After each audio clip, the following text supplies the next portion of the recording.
everyone. Welcome back to another episode of the Sims 3 Showtime's episode 5. Last episode, Max returned, but let's talk about Erin and her husband, Nick.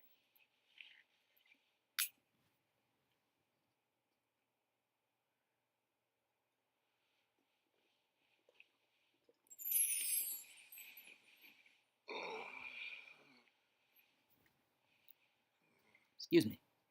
Anyways, um,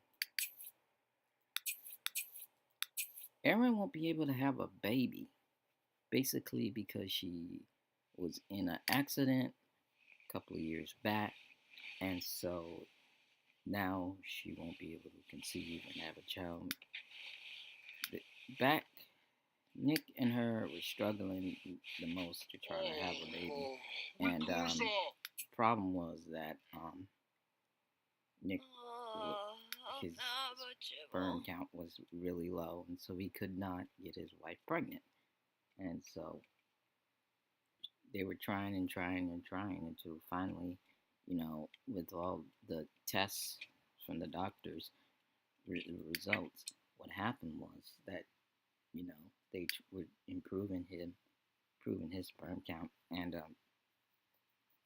so Erin and him kept trying, and finally she miraculously out of the blue got pregnant. And her, so she told Nick, and he was excited. And one day, while she was going to the studio to perform, actually to practice to be an acrobat, her a terrible accident, head-on collision accident. Driver hit her in the car. This was like 9 months, probably like more like 8 months to the T of her uh, being pregnant, and she was about to get ready to have birth, get ready to give birth, and so when this accident happened, it basically killed the baby and put her in a coma. Now, passerbys or people that were there on the scene immediately called 911, and they were able to, the ambulance and fire truck were able to get her out of the car safely and transported to the nearest nearby hospital, where they proceeded to work on her and stop the bleeding because she was internally bleeding, as well as she had some blood flush trauma to the head. And so after that, what they did was they tried to save the baby, but unfortunately the baby had died DOA, dead on arrival, during the collision scene. So, they called all the relatives, including her husband, and immediately he left from his studio where he was practicing and took time off. Boss said no problem and took time off, and he immediately went to be by his wife's side.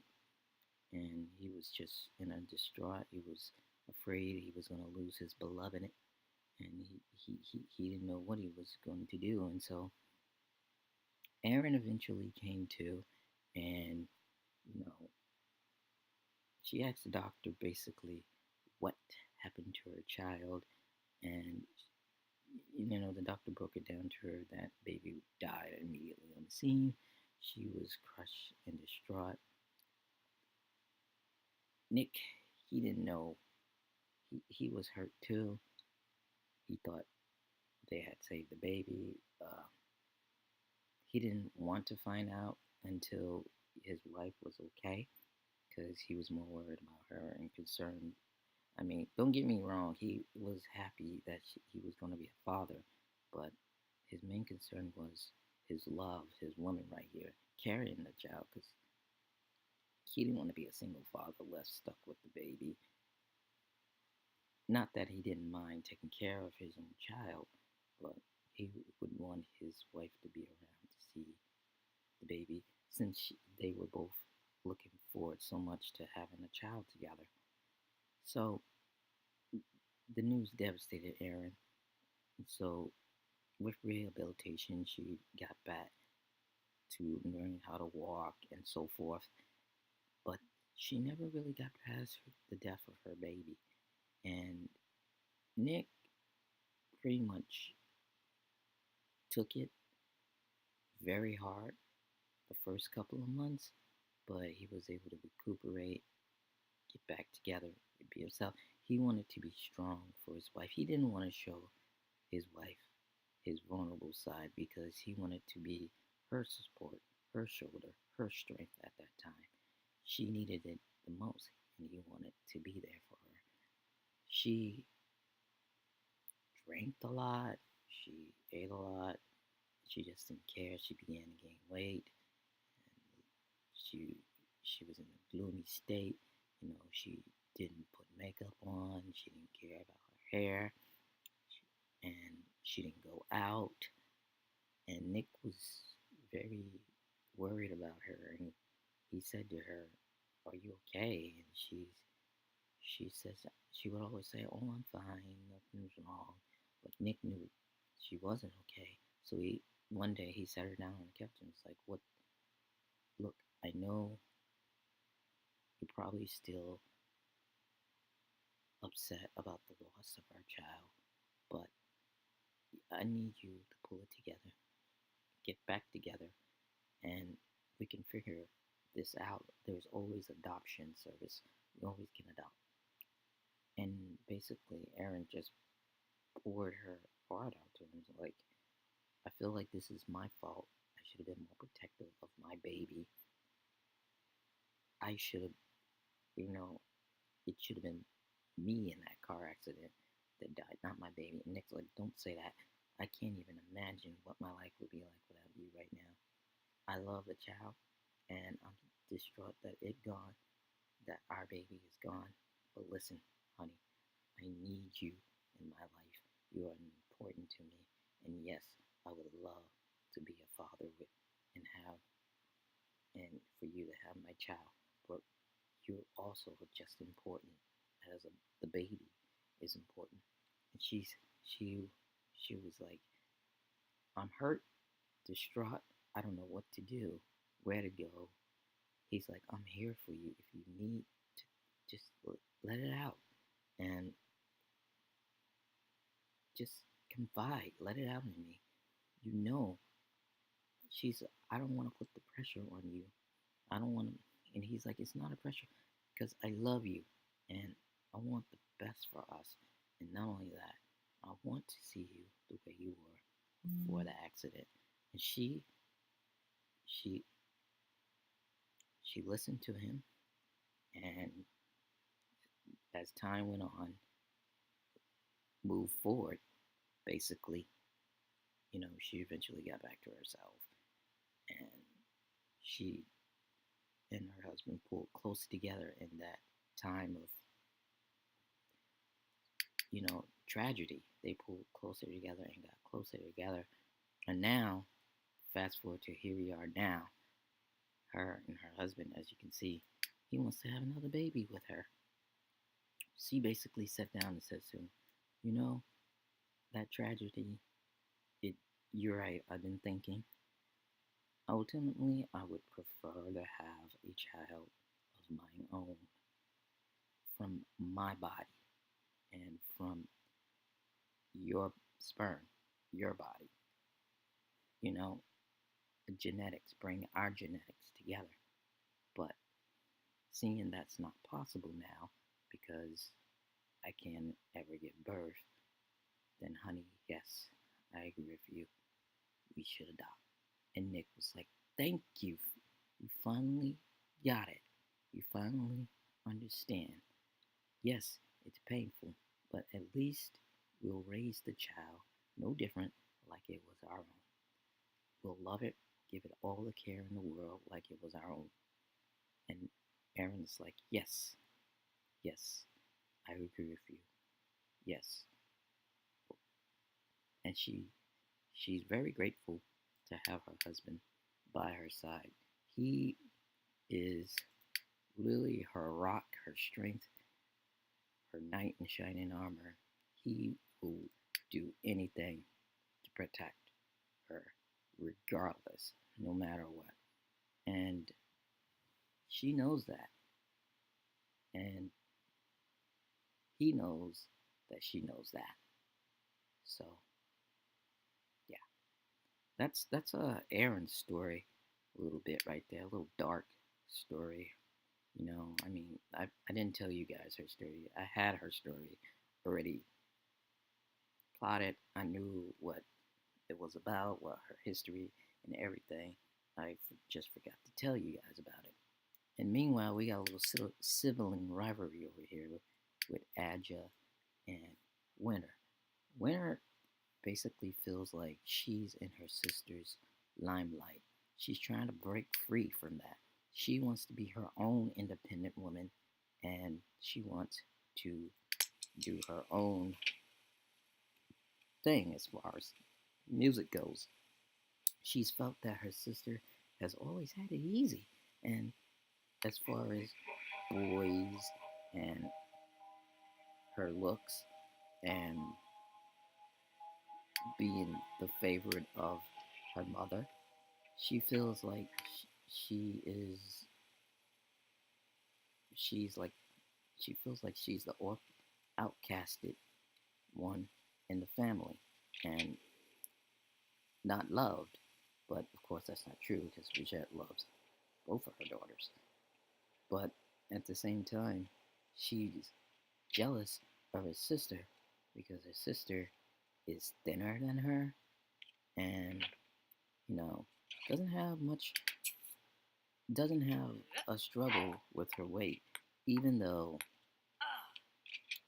you know she does. I mean, because if you look at Adja and you look at Winter, you clearly can see that Winter is a little bit heavier on the side than Adja.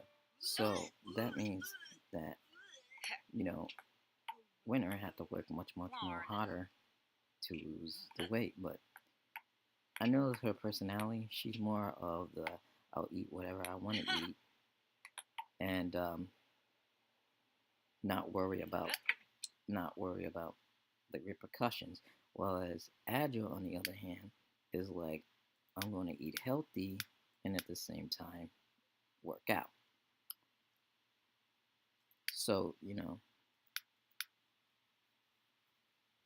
Winter's jealous of that fact. She thinks her sister has it easy. Her sister was just recently nominated to Playsim of the Year, and she's jealous that she got promoted on the magazine cover and it wasn't her. So she's, even though she, you know, plays in with her sister, she's very jealous of her sister. And, you know, it may be a little heated competition between these two. She may try to outperform um, her sister, outshine her sister. Because even when they were little kids, her sister was like, "We're gonna be on the TV one day. You see them singers, Iggy Azalea and Ariana Grande. We're gonna be better than them." And her sister was like, "You're right. Us on TV as if the only way we'll ever be on TV is if for some strange reason dad discovers some magical potion for youth or something like that." And her sister was like, "No, I'm serious. We're gonna be on that TV. We are gonna be the next top pop singers. Everybody's gonna know our names, and everybody's gonna want to have our albums and to listen to it in their cars when they work out. Our music gonna be played everywhere." And her sister, when I was like, yeah, if you say so, she kind of didn't believe it. So as they grew up, Aja, of course, she was really into the music. So she developed skills. She learned her drum skills, piano skills, um, guitar skills, and so that rubbed off on her sister Winter, and Winter started to take it more seriously and start to learn the drums and the guitar. And fast forward to the teen years, where she used to look up to her sister and idolize her sister. Like, I want to be like my sister more. Now, Winter's starting to resent her sister, and it started to become a competition for these two. And Adja doesn't even know that her sister feels this way towards her, because if she did, obviously she would try to show her sister, look, you think I have it easy being like this? I mean, it is not easy for me. So these two are like, even though they may like seem like close siblings, they're not really all that close. And that's really sad when it's that case and scenario situation. But Winter wants it to be that way because she has a resentment towards her sister of being, as she say, mom's favorite. So, you know.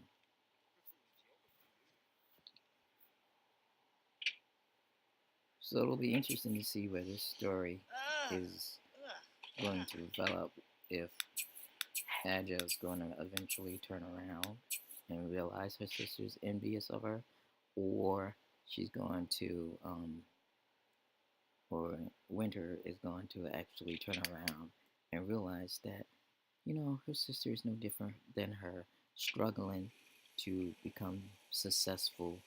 And How the hell Vandia Vandaglarn? We gotta fix that. Oh, oh yes. And we're having a party. Who's got the handiness skills? Need to fix that. That's one thing I'm gonna miss about The Sims. This is the open world.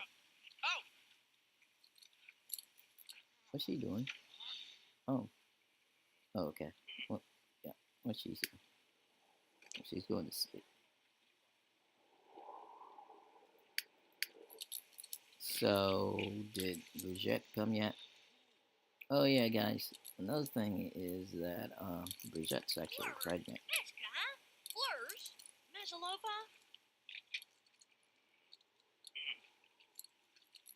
Yeah. Wait.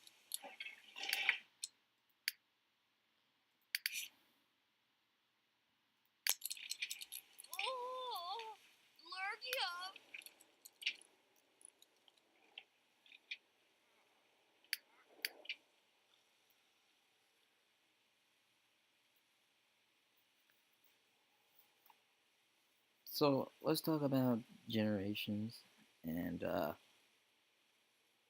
yeah, I'm not completely going to stop playing The Sims 3. Like, there's obviously going to be other expansion packs that I'm going to do for The Sims 3. But as far as generation goes, yeah, I'm probably going to do like 3 more episodes, then stop it because of the fact that Generation's been out 3 years, and it's really old, the expansion parts. So, I mean, like, I'm gonna stop it. Oh, Max is throwing a party? Dad, why'd you have to throw a party when we're throwing a party, obviously?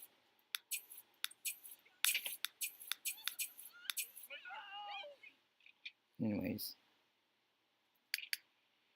Yeah. Is Brigitte here? Yeah. Yep, people are coming to the party, so I guess... Who's that? I don't even know. Anyways. We're just gonna get this party over with. So yeah, I'm not stopping my generation. I mean, I am stopping it after 3 more episodes properly. When Allison grows up, I'm gonna have her and Kevin move in together and get engaged and married, and then after that, the end of generations. But of course, we will follow. We will. I think that we will follow the Bubix family with Marty and his wife Ashley, and then of course Andre and Betty with Allison and Kevin, and of course, Andre's son and Dean. We're gonna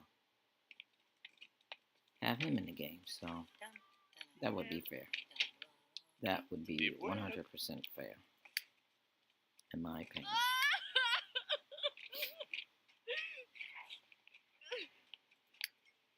And I think I did say it, but Brigitte is pregnant.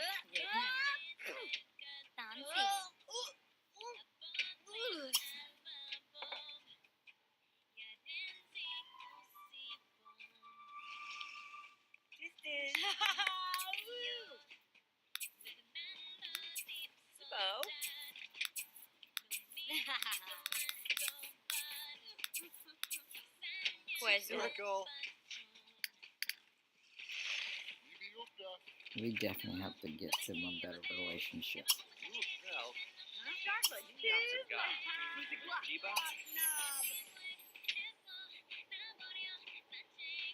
Cheer up her mom, and then we'll console.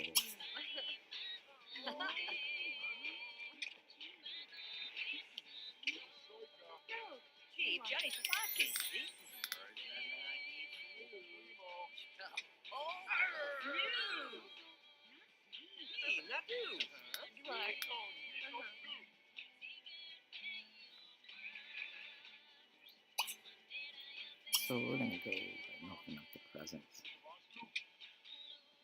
And then, of course, I'll end this episode.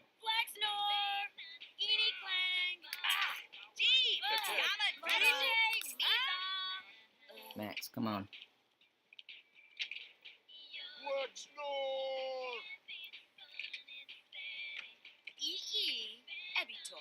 Yep, sure. Where's your sister? Oh, here she comes.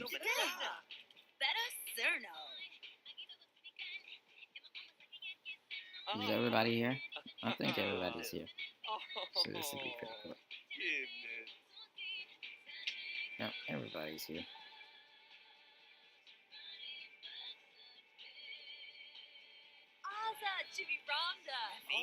Alright. So, I think I'm going to pause this episode right here. Just make it good. If you haven't already, click that thumbs up. Like this video, subscribe if you haven't done so, and I'll see you in the next Let's Play. I love you guys.